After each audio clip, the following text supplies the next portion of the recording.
Okay, Tov, today's daf yomi is Bava Basra, Kov Samachtal, Bava Basra 164. The daf yomi is dedicated for Shmir for the Chayalim itself, for the Shvuyim and the Yeshua for Am Yisrael and Zeis Tzara. We're going to start on the last line of Kov Samach Gimel Beis 163b. Gemara says, Kufa Amarav, the Rav taught, Shtar Haba, Hu Ve'edev Al Mechak Kasha. Rav taught that let's say you have a contract, and it was erased.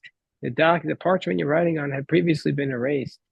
And now you have the contract and the witnesses are on a part that was previously erased. Well, that's going to be kosher. That's still going to be a kosher document according to Rav. Even though it's written on an erasure, it's still kosher. V'im tomar, and what's the concern? We're on top of 164a. Let's say you're concerned. Mochik v'chozer mochik. Well, since it was erased, why aren't we concerned that the forger is going to erase it again? And you won't be able to tell that it was erased because it was already erased once. So the document looks like it was erased.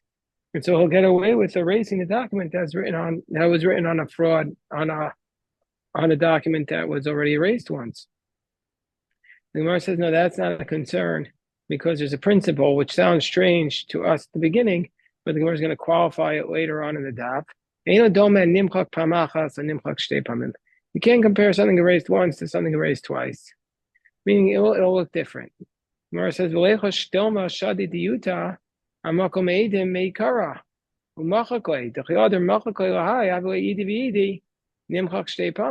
says, well, maybe this guy, his forger, is going to think ahead, and he's going to place ink initially on the space where the witnesses were going to sign. And so then he'll place the ink there, then he'll erase it. Then the witnesses will sign there. Then he'll erase everything. And so then it will look like one thing was that everything will be erased twice. So therefore it'll be erased twice. The Gemara says, no, Amar Abai, Kasav Rav, Eina Eidim Chosmin on Mechak, Kain Nimchak with name. The witnesses will not sign on an erasure unless it was erased before him, because they'll know it's going to lend itself to fraud. And if they'll see that the place of their signature is different from the top in the erasure, they're not going to do it. So the Gemara says, Meiseve, Hu al niyar, ve'edev al mechak. So we have a contradiction. Again, we're trying to say that you can write it on an erased document and it's okay. We have a source, a brisa, that says if the contract is on niyar is a document that's never been erased, parchment that's never been erased, ve'edev, and the witnesses are on the mechak, and the witnesses are on the erased part, it's kosher. But why is that okay? According to your position, that you could write the document itself on an erased document, why aren't we concerned that maybe he'll erase the part that's the niyar because of my debai? He'll write whatever he wants. And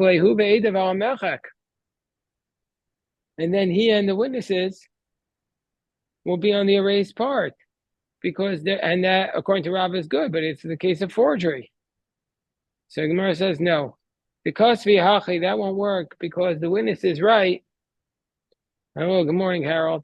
Good morning. The witness is right. Anachna sahadi chasamna melcha v'shtara. Anachna sahadi chasamna melcha v'shtara kasav al niyara. That's not going to be possible because the witnesses, in a case where they write on a melchak, when they write on a erased part, they're going to say, we are witnesses, we signed on the part that was erased, and the document was written on parchment. So therefore, if the document was written on a erased part, it'll now be. So the Gemara says, where are they going to? We're on 164a in the middle. The Gemara says, the kasvi. Where are they going to write this like qualification to their signatures that they wrote it on an erased part, and the document was written on parchment? If they're going to write this statement to qualify their signatures, if they write it underneath their signatures, guys, like somebody could just cut it off. Eli, and if it's written above, we already said they're going to erase it. Gemara says the ksivi bein sahadi osadi. No, they write it in between the two witnesses' signatures, and that's how it can't be cut off or erased. Well, the Gemara says, well, yachi. I mean, technically speaking, yeah, so it wouldn't be able to be erased there. I guess not. Well, I mean, between the two signatures, you could erase that, but I guess it'll be harder to erase right between the two signatures. It'll be hard to get away with. So,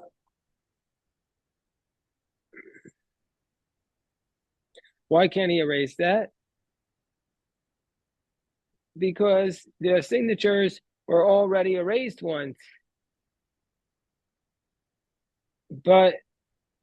And so therefore that part, if you're going to erase that line, it's going to be erased twice.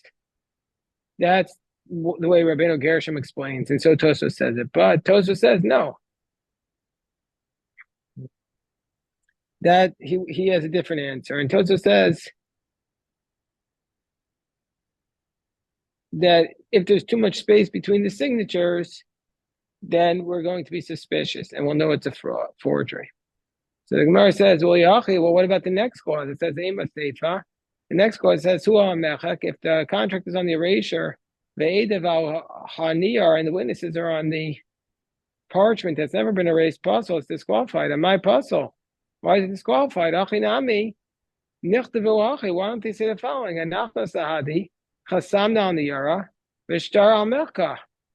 Why don't they just say, we signed on the parchment, and the contract is on the erased part? And my Amris, what are you going to say? Mocha chozer milk?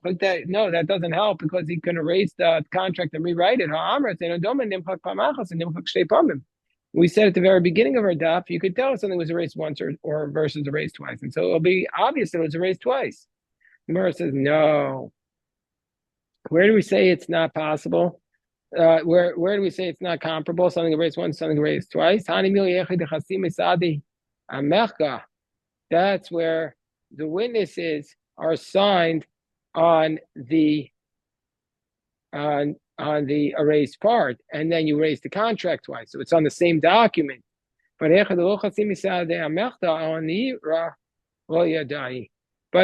the witnesses are signed on the part that's never been erased, and then you want to take this document, the contract, which is written on the erased part, and you want to erase it and write it a second time, it would not be noticeable, and so therefore that's not going to be okay. Gemara says, but still, we'll just bring another scroll and erase it once and compare it to this scroll, which you're claiming was erased twice. Gemara says, no. Well, each parchment, when it's erased, looks differently. Not all the parchments are the same. They look differently. And so you can't compare by erasing one to erasing twice. They could look totally different. So the Gemara says,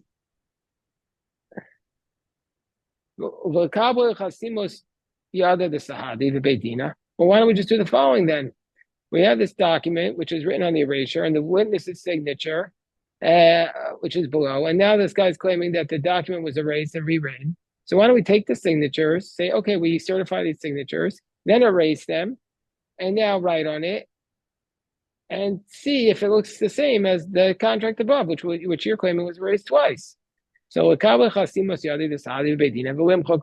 compare it. So no. You can't compare something that was erased one day versus something that was erased 2 days ago. They look differently. Gemara says, so just wait a little bit. So Amar Rabbi Yirmiyah, no, at this point we're concerned it's too much and the court will make a mistake. The court is finally we say no, the court can't handle this. Maybe they'll forget, maybe they won't know how to do it. I don't know, for whatever reason, at this point, we draw the line.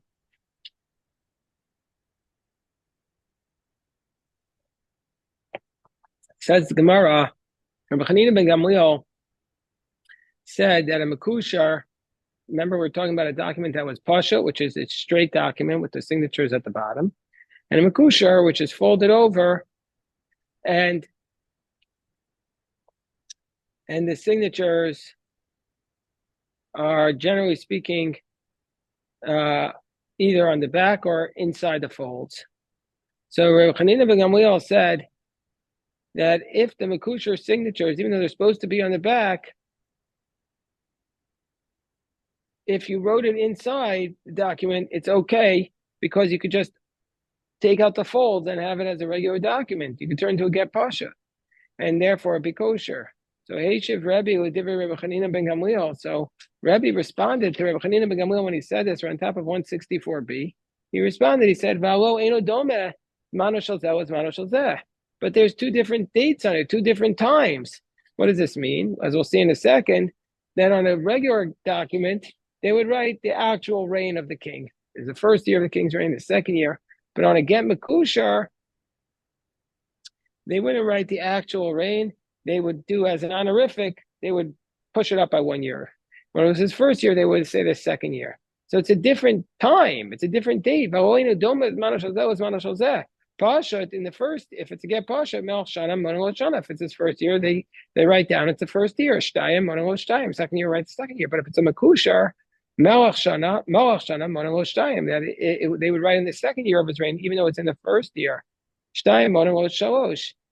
And so what's the problem with that? Zimnin dezayef minei zuze b'mekusher. Sometimes the guy will lend him money.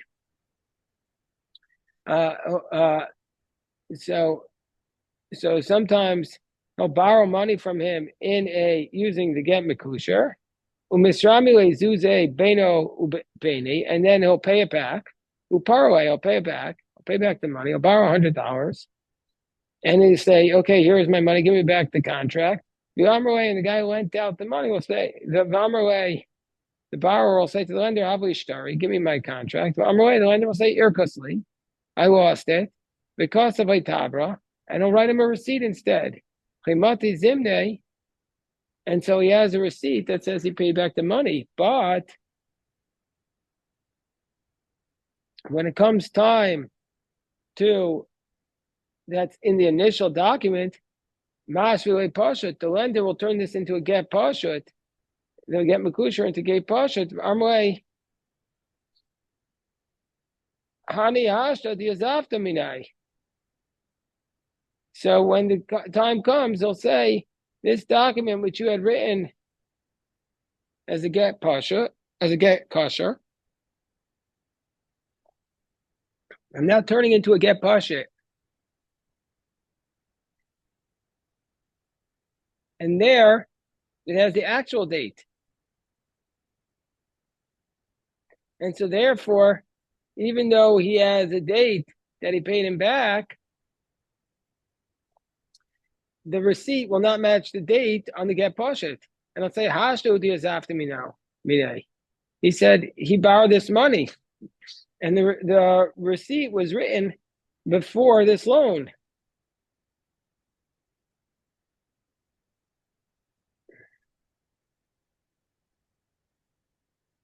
So the Gemara, and so therefore, it could lend itself to fraud.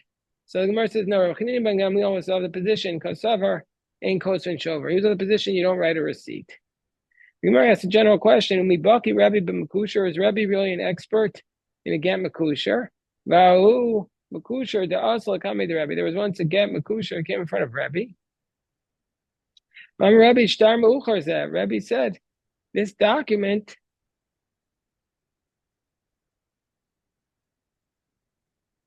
this get Pashut, since it lists his second year of his reign, he says, verse the Makusher is written at a later date that it took place. And so I'll say, this document is a later document. And so therefore, it can lend itself to fraud. And so therefore,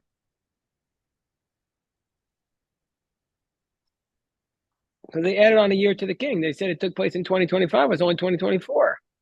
So Zonin said, no, that's the way they do it in this country. By get Makusha, once he rules 1 year, they write 2 years. So we see from here, Rebbe didn't know anything about this get Makusha. Why is he the one asking Rebbe Chanina ben Gamliel about it? Mara says, yeah, once he heard about it, Basra Deshama, Zonin, Svara. Once he heard about it from Zonin, it made sense to him and he accepted it. So now the Gemara tells a couple of incidents. So there was a document which they wrote in it in the year of the ruler Ploni Archon, meaning to say, in the year that this king was ready to rule. But it didn't say which year of his kingdom it was. It just said Archon. And the reason why we need to know the date is obviously to put a guarantee on the properties that are sold afterwards, that the person who lent him the money could come and claim it. So he didn't write the exact thing. So Amar B'Chanina Yibadek Emosai Amad Archon Bar Kanusa. So you have to see when he began to rule, and that's the year that he had in mind. Gemara says Vidilma the Arech Machuse. Maybe Archon means that that it's just an expression that his kingdom should be long. Amar B'Shaya, no.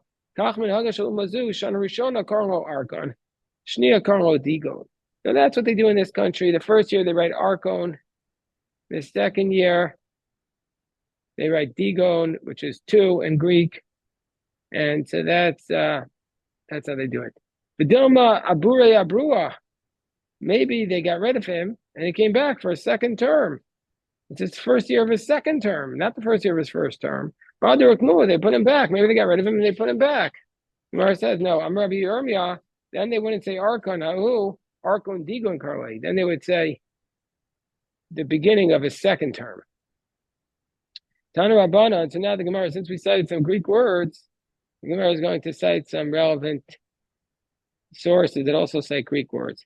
If a person says Hareini Nazir, and then he uses the Greek word Hina, Sumchas Omer Hina, if he says I'm a Nazir, Hina is the Greek word for one, that means Achas, one Nazarite, which is 30 days. If he says Digon, that means Shtayim, that means two Nazarite periods. Trigon, 3, that means Gimel. Tetragon, that means 4. Pentagon, if he says Pentagon, that means Chamesh, that means 5. Tan Rabbanan,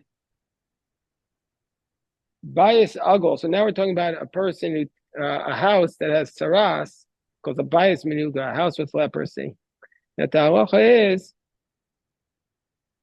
that it can only be considered to be a leper's house if it has 4 walls. So the Gemara says if it's a bias Ugl, or digon, or trigon, or pentagon, if it is a circular house, or if it has 2 walls, 3 walls, or 5 walls, eno mitame benegayim, then it cannot become a leper's house. Tetrigon mitame benegayim, but if it's a tetragon, if it's a 4-walled house, then it could get saras. Menani miliad, we know this. The Tanur Rabbanan, because we go into the Brayis, Selamala Omer. It says kiros. It could say kir, and then it says kiros. That's 2 shtayim. And Lamata, the next verse will talk about the houses. Omer kir kiros. It says kiros, and that includes it in a kir. So that's shtayim. American arba. That's 4. Ahum makusher also coming to Rebbe. So there was a get makusher that came in front of Rebbe. I'm a Rebbe. So now we are going to have a little bit of a gadata. It says Ein Zman Bazar. Rebbe said there's no date in it. He was upset that you used the get makusher and they didn't put the proper date. He says, oh, so Rebbe, because the get makusher, they wrote it on the inside. So Rabbi Shimon and his son said maybe they wrote on the inside. So Pauliyah, they tore it open, V'chaziyah, and they saw it. And so they saw that was there. And so when Rebbe saw this, Rebbe looked at his son with bishus. Rashbam explains he looked at him in an upset manner because he thought that Rabbi Shimon, his son, had written it. And Rebbe didn't want them to make gemakushars because it's too difficult and they were going to make a mistake.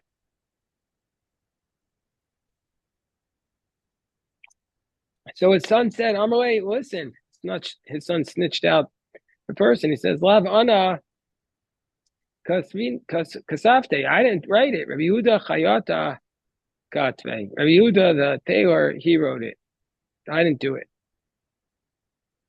So, that was his name, Rabbi Yehuda Chayata. So Amalei, Rabbi said, Klach me Lashon Hara Zeh. Why are you doing Lashon Hara? Leave this, go away from it. Don't be a snitch. Zimnin, another time, Ava Yosef Kamei, well, another time, Rabbi Shimon was sitting in front of his father, V'kapasek Sidre B'Sefer Tehillim, and he finished one of the books of the Tehillim. There are 5 books of the Tehillim, Rashbam says. So, Amar Rabbi Kama Miyushar Ksavzeh. Rabbi says, look how beautiful this writing is. Amar Lavana Kasapte. Rabbi Shimon says, I didn't write it. Yehuda Chayata Kasva. Yehuda the Chayata wrote it. Amar Klach Lashon Hara. He says, leave this Lashon Hara. Now, Bishlam Mahasam, it makes sense in the first case why it's called Lashon Hara, Ika Lashon Hara, because he said something bad about him. Ela Hacha My Lashon Hara Ika. What Lashon Hara is there? He said his writing is beautiful. So Mishum to Rav Dimi, the Tani Rav Dimi, Achua de Rav Safra, because Rav Dimi, the brother of Rav Safra, taught, Mo'olam HaYisaper Adam B'tovaso Shel Chavero, a person should never say anything good about his friend. Shemitoch Tovaso Bo Deiraso. When you speak something good, all of a sudden it's they're going to also mention something bad. The more you praise somebody, you always have to limit it. You can't just be unadulterated praise. Human nature is you don't want to praise anybody else before you start saying something bad. Rambam says in Hilchos Theos, it's only prohibited to say something good about somebody in front of somebody you know doesn't like them, because then you're just basically encouraging them to say something bad. And Amarav Amram Amarav. So now this is final statement